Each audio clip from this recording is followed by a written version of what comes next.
밧세바와 범죄한 후에 다윗의 모습이 어떠했는지 그걸 보여주는 말씀입니다.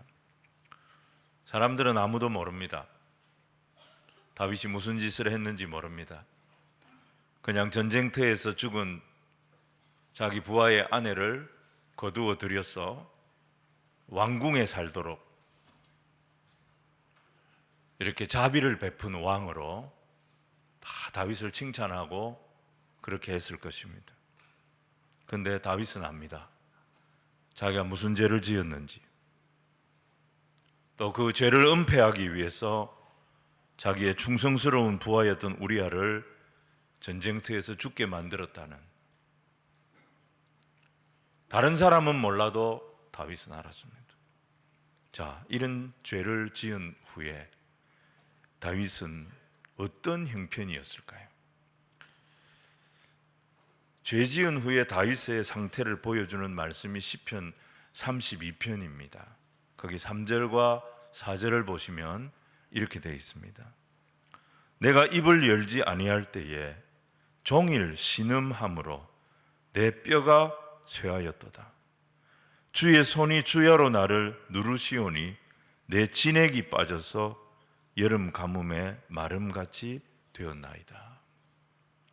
마음의 평강은 다 사라졌고 종일토록 사람이 신음하면서 끙끙 앓습니다. 주의 손이 밤낮으로 그의 양심을 막 누르시니까 몸에 진액이 다 빠져나가는 것 같은 그런 심령의 고통을 겪고 있었던 것입니다. 제일 고통스러운 게 뭐냐면 다윗이 하나님을 향한 기도와 찬송이 막혀버린 거예요. 입을 열지 않았다는 말이 무슨 말입니까? 자기 죄를 하나님 앞에 회개하지 못했다는 거예요. 그의 기도가 막힌 거예요. 여러분, 회개도 말이죠, 자기가 하고 싶다고 하는 게 아닙니다. 하나님께서 힘을 주셔야 됩니다. 하나님께서 은혜를 주셔야 회개할 수 있습니다. 인간은 절대 자기 죄를 인정하지 않습니다. 끝까지 자존심 내세우고 부인하고 합리화하고 다 드러나도 변명합니다. 아니, 세상 살다 보면 그럴 수 있지, 니는 완전하나. 이게 뭡니까?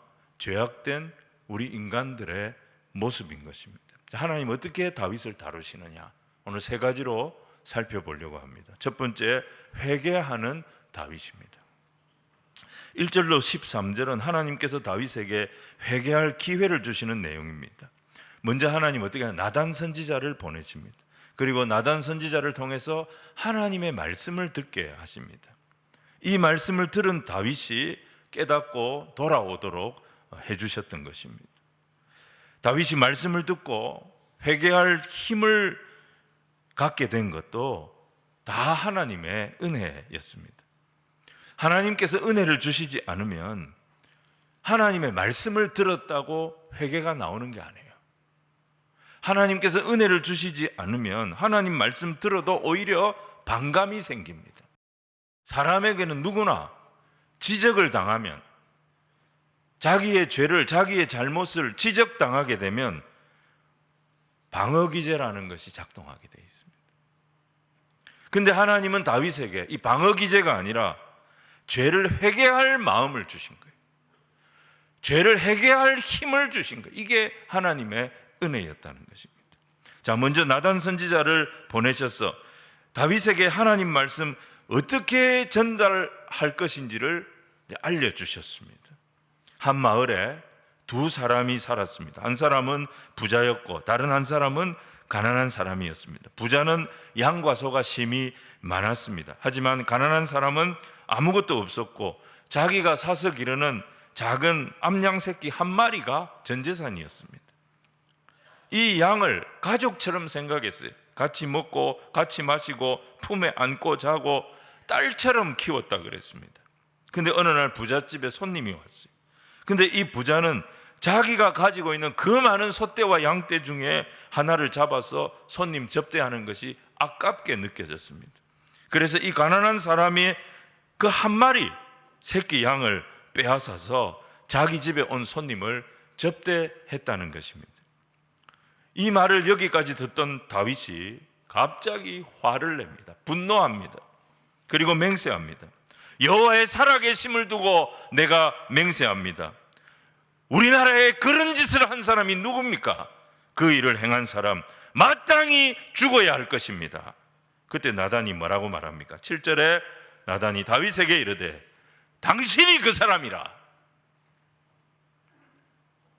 이스라엘의 하나님 여호와께서 이같이 이르시기를 내가 사울의 손에서 너 다윗을 구원해 줬다. 이스라엘의 왕으로 세워줬다. 온 이스라엘과 유다를 다 너에게 맡겼다. 만일 그게 부족했더라면 내가 너에게 이것저것 얼마든지 더 주었을 것이다. 근데 네가 뭐가 부족했어? 나 여호와의 말씀을 업신여기고 내 앞에서 이런 악을 행하느냐?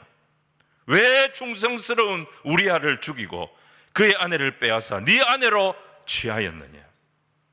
이 책망의 말씀이 폭포수같이 다윗에게 쏟아졌던 것입니다. 자, 이 말씀을 받은 다윗의 즉각적인 반응이 뭡니까?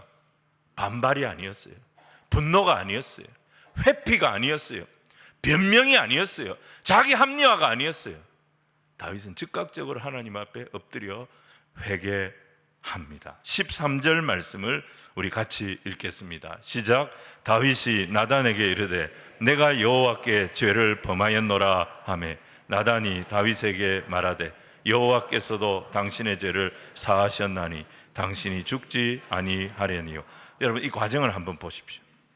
하나님 다윗에게 제일 먼저 말씀을 주셨습니다. 그 말씀을 받고 다윗은 자기를 통렬하게 성찰합니다. 그리고 회개할 용기, 회개할 힘을 주신 하나님 앞에 엎드리게 됩니다. 다윗의 막혀있던 입에서 회개가 나오기 시작하자 하나님은 선포하십니다. 다윗에 대한 용서를 선포해 주십니다. 여러분, 이 모든 과정이 말씀을 주시고 회개할 힘을 주시고 용서를 주시고 이게 다 하나님의 은혜였던 것입니다. 사랑하는 성도 여러분, 지금도 마찬가지입니다. 하나님은 죄로 물들어 있는 우리에게 먼저 말씀을 주십니다. 그리고 그 말씀으로 나 자신을 돌아보게 하십니다. 내 안에 영적인 자각이 일어나고 각성이 일어나게 하셔서 내 막혔던 기도가 열리면서 회개가 나오게 하십니다. 위선의 더러운 가면을 벗어던지게 하시는 것입니다. 우리를 살리시기 위한 하나님의 은혜의 패턴이 이렇다는 것을 아셔야 합니다. 여러분, 이 은혜가 우리에게 있습니다. 날마다 내 심령이 하나님의 말씀과 하나님의 은혜로 깨어있는 저와 여러분이 되어야 될 줄로 믿습니다. 오늘 두 번째는 고통받는 다윗입니다. 근데 우리가 여기까지는 어떻게 보면 다 아는 내용이죠. 말씀을 주시고 회개할 힘을 주시고 용서의 은혜를 주시고, 이건 우리가 다 아는 내용이에요. 근데 그 다음 말씀이 우리를 고민하게 만듭니다. 하나님 분명히 나단 선지자를 통해서 다윗의 죄를 내가 용서했다 선포하셨습니다. 근데 그 뒤에 이어지는 말씀을 보면 다윗이 정신없이 벌받는 내용이 나옵니다. 여기서 의문을 갖게 되는 것이 뭐냐면, 다윗이 그렇게 울면서 하나님 앞에 회개했을 때 분명히 하나님 나단 선지자를 통해서 왕의 죄를 하나님이 사하셨습니다. 용서의 선언을 받았지 않습니까? 근데 그 후에 다윗은 벌이란 벌은 싹 다 받았습니다. 용서 받았는데 벌은 다 받았어요. 이걸 우리가 어떻게 해석을 해야 됩니까? 죄는 사함받지만 죄값은 치러야 된다. 죄는 사함받지만 벌은 죄 지은 사람이 다 받아야 된다. 그렇다면 우리가 한번 생각을 해봐야 됩니다. 다윗이 받은 이 벌이라고 해야 될까요? 이게 과연 다윗의 죄값을 치르는 것이었다면 죄사함이라고 하는 하나님의 용서라고 하는 것을 우리는 어떻게 받아들여야 되겠느냐 하는 것입니다. 죄 용서함을 받았는데 죄값은 다 치루어야 한다? 그러면 용서라고 하는 것은 과연 무슨 의미가 있는가? 사실 미련한 우리는 하나님의 하시는 일을 다 이해할 수는 없습니다. 그러나 한 가지 분명한 것이 뭐냐면 다윗의 이런 범죄에도 불구하고 하나님은 다윗을 끝까지 사랑하시고 포기하시지 아니하셨다는 겁니다. 다윗을 사랑하신 하나님은 다윗을 치료하시는 것입니다. 다윗에게 뭐가 있느냐? 고질병이 있는 거예요. 습관적으로 반복하는 고질병이 있는 거예요. 이걸 하나님께서 힘들지만 아프지만 치료하시기로 작정하신 것입니다. 하나님은 이 다윗의 범죄를 우발적 사고로 보시지 않았습니다. 아주 오랫동안 지속되어 온 다윗의 잘못된 혼인관, 결혼관, 여기에 문제가 있다는 것을 하나님 아셨습니다. 다윗은 하나님을 사랑하는 사람이고 하나님의 말씀에 다 순종하는데 딱 한 가지, 결혼관이 잘못되어 있어요. 혼인관이 잘못되어 있어요. 결혼에 대해서, 혼인에 대해서는 하나님의 법을 따르지 않고 지 맘대로 했던 거예요. 사울에게 쫓기면서도 계속 아내들을 수집합니다. 왕이 된 후에는 더 많은 아내들을 수집합니다. 다윗에게 이 잘못된 결혼관, 혼인관, 하나님 이게 고질병으로 보신 거예요. 이번에도 그냥 용서하고 넘어가면 다윗의 이 고질병은 또 언젠가 재발한다. 다윗은 절대 이 병을 스스로 못 고친다. 그래서 하나님은 너무너무 아프지만 무섭고 혹독하게 그 환부를 찢어서 다 드러나게 하셔서 철저하게 치료하시는 방법을 선택하신 것입니다. 가장 마음 아픈 게 뭐죠? 다윗과 바세바 사이에 태어나서는 안 될 아이를 낳았습니다. 이 아이를 하나님 데려가신 겁니다. 사실 다윗은 이 아이의 존재를 사람들에게 들키지 않으려고, 이 아이의 존재 자체를 숨겨버리려고 온갖 방법을 다 썼고 결국 우리아까지 죽였습니다. 그런데 하나님께서는 이 아이의 죽음을 통해서 다윗에게 중요한 교훈을 주십니다. 오늘 우리에게도 주시는 교훈입니다. 인간이 아무리 지은 죄를 감추려고 해도 그 죄는 감출 수가 없다는 거예요. 오늘 세 번째는 회복되는 다윗입니다. 하나님께서 수치스럽고 고통스럽지만 다윗의 환부를 찢고 그 썩은 것을 드러내셔서 치료를 하시는 이유가 뭐냐면 다시 회복시키시기 위함입니다. 다윗을 살리시기 위함입니다. 다윗은 하나님 앞에 이 죽어가는 아이를 살려달라고 금식하며 결사적으로 엎드렸습니다. 그런데 이 아이는 다윗의 기도가 무색할 만큼 아픈 지 7일 만에 세상을 떠나게 됩니다. 아이가 숨졌습니다. 그토록 기도했는데 하나님 그 기도에 응답해 주시지 않았습니다. 그러면 하나님 원망하고 망연자실 무너지지 않겠습니까? 근데 다윗이 어떻게 합니까? 일어나서 몸을 씻고 여호와의 전에 들어가 경배한 뒤에 다시 먹지 않았던 음식을 먹기 시작합니다. 일상으로 돌아온 거죠. 다윗이 아이가 살아있을 때 금식하며 하나님 앞에 매달렸던 이유가 뭡니까? 혹시 하나님께서 나를 불쌍히 여기셔서 이 아픈 아이를 살려주실까 희망을 품고 기도했던 거예요. 근데 아이가 죽고 난 뒤에 다시 씻고 그가 음식을 먹기 시작한 것은 하나님께서 다윗에게 병에서 낫는 것보다 더 놀라운 소망을 주셨기 때문입니다. 그 아이는 이제 다시 내게 돌아올 수가 없지만 나는 그 아이에게 갈 수 있다. 부활의 소망을 주신 거예요. 부활의 소망을 주셔서 부활 이후에 내가 그 아이 다시 만날 수 있다. 이 소망으로 다윗이 다시 일어설 수 있도록 해주신 것입니다. 여러분, 병으로 고통받는 가족이 있다면 우리가 다윗처럼 기도해야 합니다. 하나님 은혜 주시면 이 생명 살아날 수 있을 줄 믿습니다. 믿음의 기도, 소망의 기도를 우리가 쉬지 말아야 합니다. 그러나 우리 안에 또 다른 소망이 있습니다. 하나님의 주권 안에는 병에서 낫는 은혜도 있지만 연약한 영혼, 이 세상과 비교할 수 없는 영원한 천국으로 인도하시는 또 다른 축복, 더 큰 축복이 있다는 것을 우리는 알아야 하는 것입니다. 이 땅에서의 이별은 아픕니다. 하지만 이별은 영원한 결별이 아닙니다. 우리 성도들에게는 부활의 산 소망, 부활한 모습으로 다시 만나는 영원한 산 소망이 있음을 잊지 아니하고 그날을 기대하며 믿음의 길을 흔들림 없이 갈 수 있는 주의 백성들이 우리 모두가 되어야 될 줄로 믿습니다. 하나님은 다윗을 아프게 하셨습니다.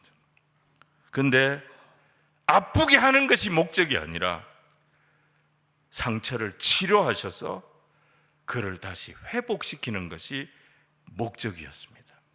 오늘 말씀을 보면 다윗을 위로하시고 회복시켜 주시는데 두 가지 방법으로 회복시키십니다. 첫 번째는 밧세바를 통해서 새 생명을 주십니다. 그 아이가 솔로몬이었습니다. 24절과 25절을 우리 같이 읽겠습니다. 시작. 다윗이 그의 아내 밧세바를 위로하고 그에게 들어가 그와 동침하였더니 그가 아들을 낳음에 그의 이름을 솔로몬이라 하니라. 여호와께서 그를 사랑하사 선지자 나단을 보내 그의 이름을 여디디아라 하시니 이는 여호와께서 사랑하셨기 때문이더라. 하나님은 다윗을 사랑하셨고요, 다윗에게 주신 새 생명 솔로몬을 더 사랑하셨습니다. 그래서 이 아이에게 나단 선지를 보내서 여디디아라고 하는 이름을 주셨습니다. 솔로몬의 이름의 뜻은 샬롬에서 나온 거예요. 평화, 안정, 이런 의미가 있습니다. 여디디아는 무슨 뜻이냐? 하나님이 사랑하시는 아이라는 뜻입니다. 밧세바와 사이에 태어났던 첫 아이는 불륜으로 태어난 아이였습니다. 이 아이를 하나님이 데려가셨어요.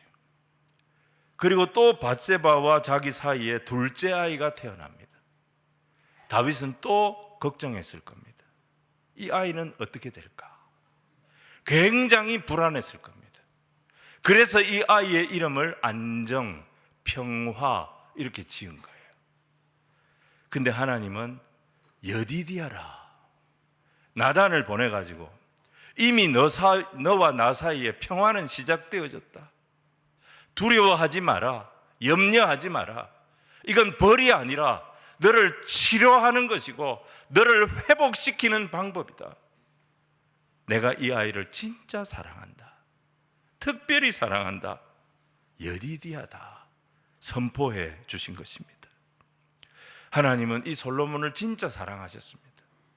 그래서 다윗의 뒤를 이어 이스라엘의 왕이 되게 하셨고 다윗보다 더 큰 나라, 더 부강한 나라를 이루도록 은혜를 주셨습니다.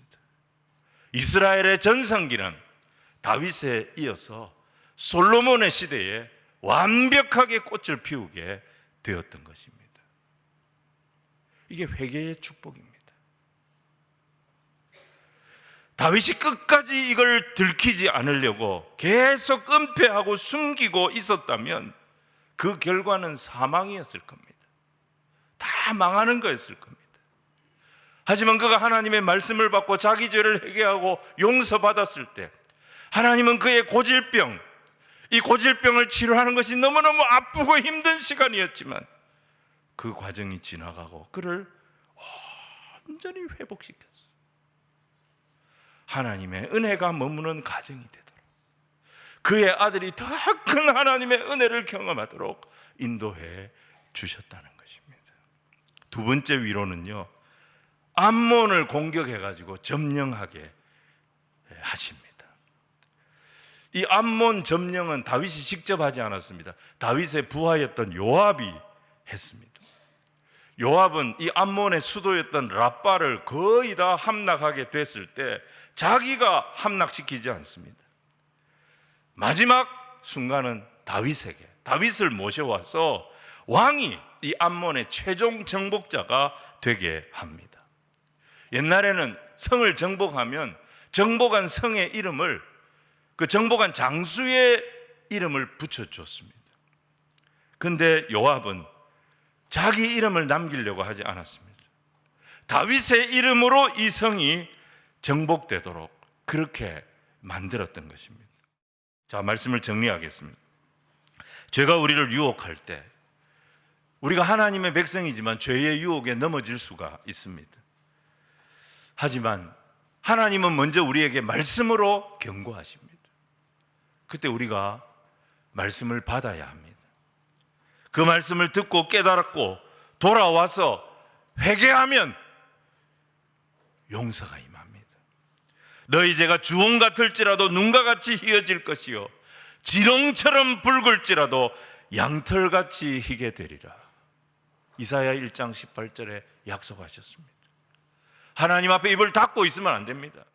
만일 우리가 우리 죄를 자백하면 그는 미쁘시고 의로우사 우리 죄를 사하시며 우리를 모든 불의에서 깨끗게 하신다고 했습니다. 여러분, 우리 모두에게는요 고질병이라는 것이 있습니다. 다윗은 다른 거는 다 잘했는데 혼인에 대해서만큼은, 결혼에 대해서만큼은, 여자 문제에 대해서만큼은 하나님 말씀에 순종하지 않고 지 맘대로 했습니다. 이게 그의 아킬레스건이었습니다. 이게 그의 고질병이었어요. 이번에도 하나님 그냥 넘어가면 다윗은 또 어디 가서 또 다른 죄를 짓습니다. 그래서 하나님은 다윗을 만민 앞에서 부끄럽지만 공개적으로 철저하게 다윗을 치료해 가셨습니다. 여러분, 하나님 절대 쉬운 분으로 착각하지 마십시오. 회개해야 할 때 회개해야 됩니다. 울 기회를 주셨을 때 울어야 합니다. 그거 자꾸 회피하면 울도록 만드십니다. 회개할 수밖에 없도록 만드십니다. 우리의 건강 순간입니다. 우리의 물질 순간입니다. 우리의 명예도 한순간에 날아갈 수 있습니다. 회개하고 돌아와야 하나님의 위로를 경험합니다. 치료는 아프지만 하나님의 회복을 경험하게 되는 것입니다. 다윗은 치료의 과정에서 아이를 잃습니다. 하지만 여디디야, 솔로몬을 하나님께서 그에게 주셨습니다. 하나님은 이 솔로몬에게 복을 주셔서 다윗보다 더 큰 왕이 되도록 만들어 주셨습니다. 그리고 암몬을 정복해 하셔서 다윗의 위상, 이스라엘의 위상을 다시 높여 주셨습니다. 죄의 유혹에 넘어졌을 때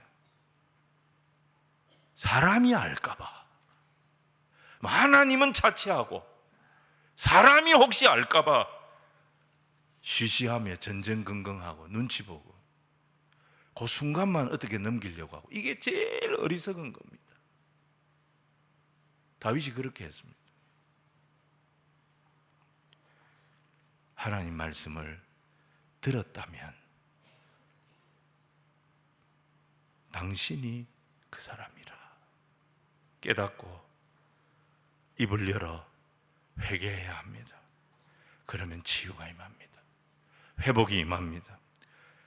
하나님은 우리에게 영원한 소망을 주시는 분이십니다. 다 이기고 일어나게 하시는 분이십니다. 이 모든 은혜가 저와 여러분 앞에 예비되어져 있음을 믿으시기를 바랍니다.